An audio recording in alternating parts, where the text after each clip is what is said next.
আমরা কি এই মহাবিশ্বে একা, নাকি আমাদের চোখের আড়ালে বিচরণ করছে অন্য কোনো জগতের বাসিন্দা? এই প্রশ্নটি বহু পুরনো হলেও সম্প্রতি কিছু গোপনীয় ফাইল বা নথিপত্র ফাঁস হওয়ার পর বিতর্কটি নতুন করে উস্কে দিয়েছে। ইউএফও বা অচেনা উড়ন্ত বস্তু দেখার খবর আমরা প্রায়ই পাই, কিন্তু এবার খোদ প্রত্যক্ষদর্শীরা দাবি করেছেন তারা সশরীরে দেখেছেন ভিন গ্রহের প্রাণীদের।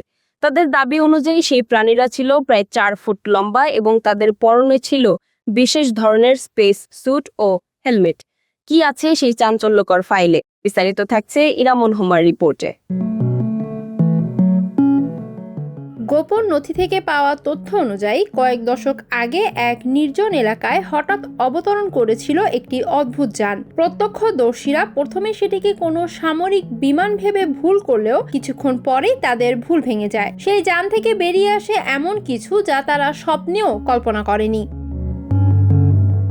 ফাঁস হওয়া ফাইলে থাকা সাক্ষ্য অনুযায়ী সেই যানের ভেতরে কোনো মানুষ ছিল না, বরং ছিল অদ্ভুত গড়নের কিছু জীব। প্রত্যক্ষদর্শীদের বর্ণনায় তাদের উচ্চতা ছিল বড়জোর 4 ফুট। তাদের পরনে ছিল চকচকে সিলভার রঙের স্পেস স্যুট এবং মাথায় বিশাল হেলমেট, যা দেখে মনে হচ্ছিল তারা হয়তো ভিন্ন কোনো গ্রহের প্রতিকূল পরিবেশ থেকে এখানে এসেছে এবং নিজেদের রক্ষা করতেই এই বিশেষ পোশাক পরে আছে। দীর্ঘদিন ধরে এই ফাইলগুলো সাধারণ মানুষের আড়ালে রাখা হয়েছিল। কেন এই তথ্যগুলো গোপন করা হয়েছিল তা নিয়ে এখন বড় প্রশ্ন দেখা দিয়েছে। প্রত্যক্ষদর্শীরা দাবি করেছেন সেই অদ্ভুত প্রাণীরা কিছুক্ষণ মাটির নমুনা সংগ্রহ করে এবং তাদের দিকে তাকিয়ে এক ধরনের ইশারা দিয়ে আবারও যানে উঠে যায়। মুহূর্তের মধ্যে সেই যানটি চোখের পলকে মহাশূন্যে মিলিয়ে যায়।